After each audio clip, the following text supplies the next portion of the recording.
In this example, our problem says 46 is what percent of 107? And we're going to use a proportion to solve for x, and we have is over of equals percent over 100. So we're going to go ahead and find the number that goes along with is in the question, and that would be 46. So we replace is with 46, and then we look for what of is, and 107 replaces of. And then we have what percent, and when we ask what, that means a variable x because we don't know what the percent is.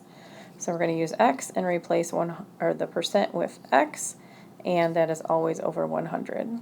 To solve, we're going to go ahead and cross multiply. 107 times x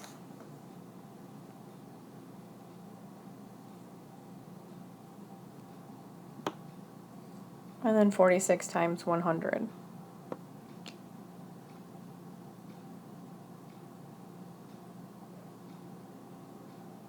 And we're going to go ahead and multiply 46 times 100 and get 4,600.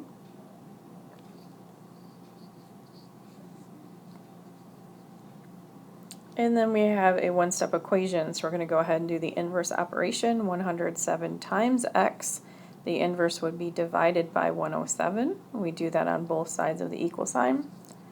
And 4,600 divided by 107 will give us 43%. So the answer to the question is 43%